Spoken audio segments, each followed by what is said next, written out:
Support for the show, FYF Sports, is brought to you by Manscaped, who's the best in men's below-the-waist grooming. Manscaped offers precision engineered tools for your family jewels. Manscaped is trusted by over 2 million men worldwide. Join the movement for all of your below-the-waist grooming needs. Get 20% off and free shipping with coupon code FYFCREW at manscaped.com. That's 20% off with free shipping at manscaped.com. Use the code FYFCREW. Your balls will thank you. All I hear is yap, yap, yap, yap. Ain't talking about nothing, right? Watch this. We gon' bring that pressure. Just a little FYI, FYF, 20K sub 6 months, what's next? They been hating at first, now they calling us the best. Hit up YouTube, tell them cut the check. This a FYI, FYF, 20K sub 6 months, what's next? Woo, fuck your feelings, we all know who the real is. I be getting to it, ain't wasting no time. Walking straight in, we ain't waiting in line. Fuck your feelings, you don't care about mine. You a YouTube gangster, don't be yelling out slime. Or you talking LB, talking TicketTV. Ain't nobody watching them, all the viewers be sleep. 5 years in, all your subs is your friends. TicketTV, watch your cars again. Just a little FYI, FYF, 20K sub 6 months, what's next? They been hating at first, now they calling us the best. Hit up YouTube, tell them cut the check. This a FYI, FYF, 20K sub 6 months, what's next? Hey, it's FYF Sports, man. It's Lamont. We are back with another very special podcast video. I mean, today we got a big one in store for you guys, man. You guys really gonna appreciate this. Definitely a big salute to FYF Fred for making this happen today. Before we get started with today's video, make sure you guys like, comment, and subscribe. Hit the notification bell if you haven't done so already. Again, the grind. We're gonna continue to grind. Remember, we're gonna be focusing this year on the quality of the content, man. So when we go live, we're just going to be reducing the amount of time that we go live, maybe 2 to 3 hours, sometimes longer, if the topic is a little bit heated and we really need to continue the discussion on. And with the podcast videos, we're going to be, more selective and wide ranging with the topics that we cover, just kind of expanding to more and more sports throughout the world. But hey, again, today, man, we got to talk about the Brooklyn Nets. We got to talk about the Brooklyn Nets, because they've made 2 major signings over the last 24 hours. When we thought that trading for James Harden was crazy and asinine, they take it a step further and then they bring in Blake Griffin. When we thought that they were, extremely dominant with the addition of Blake Griffin, we see the surprising move in LaMarcus Aldridge transitioning, after he gets bought out from San Antonio, in a surprising move. When we saw that he couldn't pass or did not want to deal with the fitness qualifications or the fitness test that the Miami Heat had, he refutes the Miami Heat and then he signs with the Brooklyn Nets, a little less stringent with regards to the fitness, a little looser on the defensive side of the ball. And I think he felt that would have been a better fit. And then now today,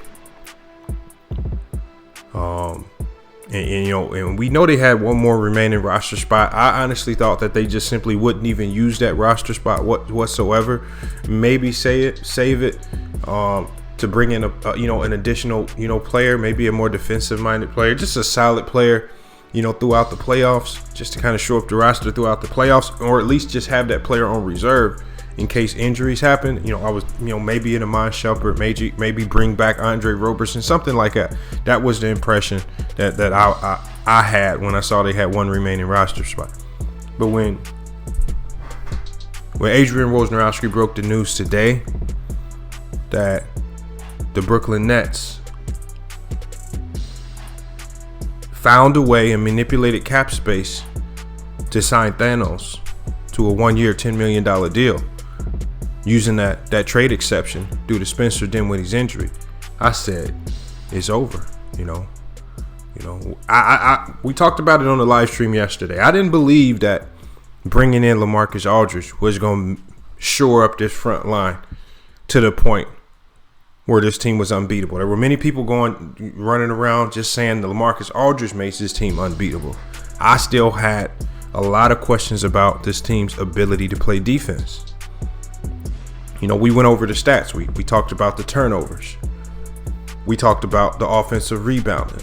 We talked about the second chance points. These things and these statistics in the playoffs generally come back to bite you if you're not conscious of it during the regular season and you're not making a concerted effort to change habits, or at least build winning habits to eliminate these mistakes.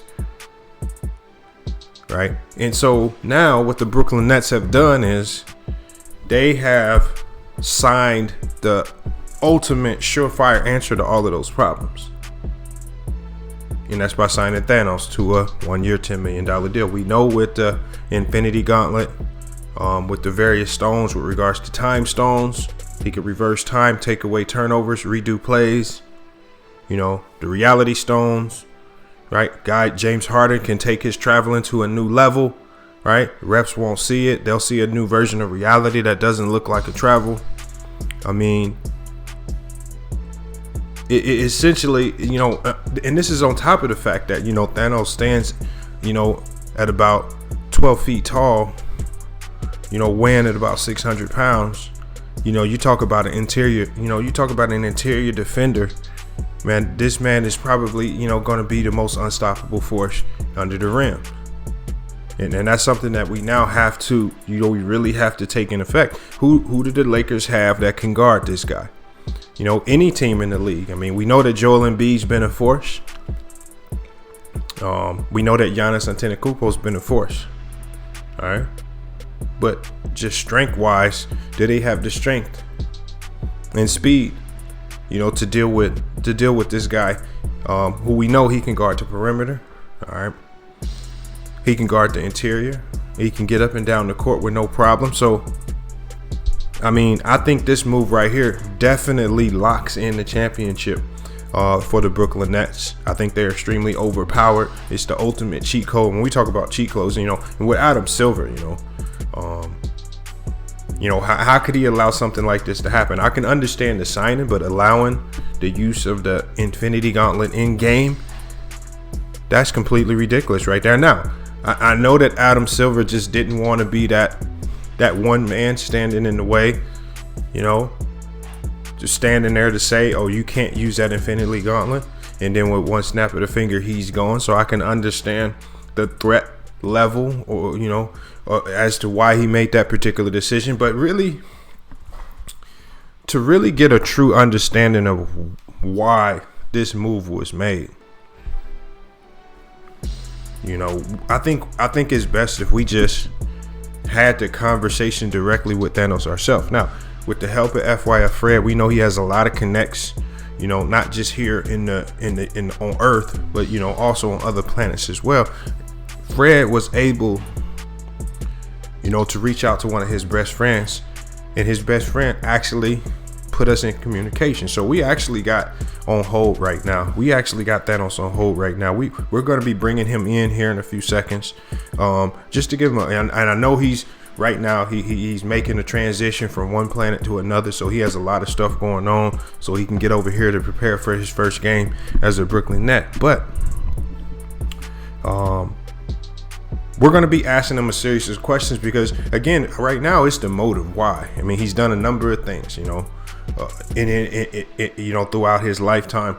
Why now does he want to transition into NBA basketball? What does he want to prove? What are some of his goals? What's his agenda? Like, what does he expect to get out of this? Obviously he's the ultimate answer to LeBron James. But what ultimately can he get out of this particular move to the Brooklyn Nets? A team formulated, when we look at the Brooklyn Nets, before we get to an interview, and I see that we got him in the backstage, but when we look at the Brooklyn Nets, they started the year off with Jared Allen, Spencer Dinwiddie, and Karis LeVert, and we looked at that as the most deep, the deepest team in the NBA. A lot of talent with Kevin Durant and Kyrie Irving. Spencer Dinwiddie goes down with injury. Right, we see that Kyrie Irving can't run the point. So they make the trade. They make a trade to bring in James Harden. Now, that's at the sacrifice of some of their better defenders. We saw Taurean Prince get sacrificed, Jared Allen. So, again, their best defenders from the perimeter to the interior are now traded away. We saw them, and we have still seen them struggle defensively. They stand right now as the 25th worst defense in the league, and it doesn't look like it's improving drastically on any major scale. But even so, when they brought in Blake Griffin, when they brought in LaMarcus Aldridge, we all felt, at least most fans, most common fans felt that was enough to win the championship. This team is far too great to lose. And then now they make the ultimate move of bringing in Thanos, man. When we all know Thanos from the Marvel movies. I mean, this man has been highly destructive, destroying planets, destroying humanities across the universe. And again, we're not gonna, we don't really want to talk on that too much. Again, we'll let you guys know how to look that information up if you need to review it for yourself. But we're going ahead and bring him in now, man. Salute to Thanos, man. We got him here today. Thank you for joining FYL Sports, man. We just wanted to bring you in real quick and just ask you a few questions about your recent signing to the Brooklyn Nets. My first question to you would be, what made you make this transition to the Brooklyn Nets team? And the team, again, this is a team that by many, even with LaMarcus Aldridge, was extremely formidable. The number one team in the East. And if you look at the power rankings in the NBA, they're number one in the power rankings. Why the Brooklyn Nets?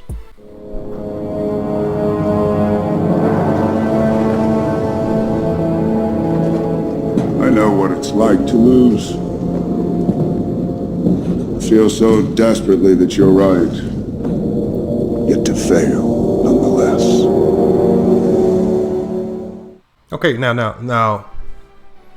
Thanos, I don't quite understand your answer. Can you just kind of reiterate that for the audience, please? I know you kind of went off into intergalactic tangent, kind of staring towards some of the destructive and destructiveness that you did with a lot of other, with Midgard, and all those, like right now we're just gonna keep it basketball, in the basketball sense.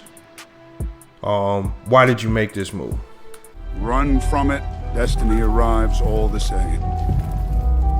And now it's here. Or should I say, I am. Okay, so I appreciate that right there. I appreciate that comment right there. Again, we're gonna kind of move on from that because again, and when I see that when we get to asking why, it kind of gets them a little riled up. That's the last thing we want them to do with that Infinity Gauntlet. And salute to you for grabbing that Infinity Gauntlet and collecting all the stones. That was very impressive. But my next question is going to be about LeBron James. What about LeBron James and the Lakers? They just signed Andre Drummond. What if the Lakers can get fully healthy? Do you have any alternatives to counter LeBron James? What would your alternatives be, to counteract that? Because we know with Andre Drummond, they're extremely formidable himself. Now, I don't know if they have anyone that can match your demeanor, but they're highly formidable with that team if healthy. His alternative is death. Ronan's obsession clouds his judgment.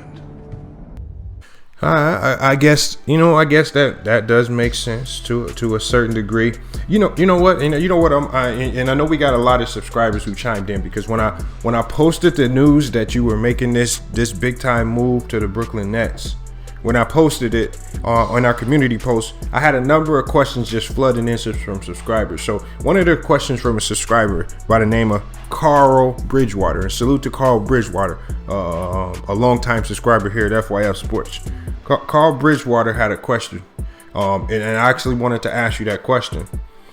His question was, he's talking about in reference to the Reality Stone, and we know, obviously, salute to you for collecting those stones. He said the Reality Stone should have shown you that this was a weak move. What are your thoughts and what are your comments back to Carl Bridgewater about that perspective on you should, probably you should have had the foresight with the reality stone to see that this move is a bit overpowered and just makes the Brooklyn Nets a little bit too powerful for the NBA as constructed.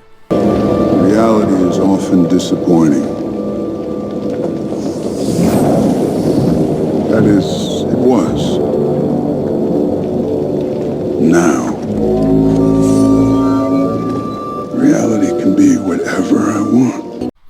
Okay, I got you right there. I got you. That does make a lot of sense. And again, you by all means, with the gauntlet fully loaded with all those stones, you definitely have all the right to go that direction with your answer. Remember, no problems here with FYF Sports, man. But you know what? My next question is gonna be, once you win the NBA chip, since that's inevitable, with the Infinity Gauntlet, what next? What is next for you? Do you come back? Do you repeat? What's next for you? Whether it's here or out there in the ether. What should we expect from you after the inevitable happens and you guys win the NBA championship? But the work is done. It always will be. I am inevitable. I gotta make a comment here. After hearing all the answers and hearing everything that was discussed, man, the one thing that I have to say is, I don't really like the move. In all honesty, I don't like the move. I think, I think on top of a team that was loaded to start the year, and obviously as a GM, it's your job to find ways to make your roster better. But it does get to a point where there is a such thing as overkill, and this is definitely the epitome and true definition of overkill. And I just think with you coming in, I think with the toxicity, so we all know your history, not just here in the U.S. or in the world, but just universally. With that being said, there's definitely going to be chemistry issues. Obviously you're going to come in wanting to be the alpha. I don't think KD's going for that. You guys, even if you win it all, a lot of people are going to say it's just simply outright cheating, because a lot of the things that are going to happen on the court are probably going to get manipulated due to the gauntlet. There are so many things that just completely make this unfair. And I honestly don't think that Adam Silver and the NBA should even allow this to even take place. I think they should be immediately avoiding this contract, voiding this deal, and potentially even terminating the Brooklyn Nets this year. I don't. Go ahead. They'll never know it, because you won't be alive to tell them.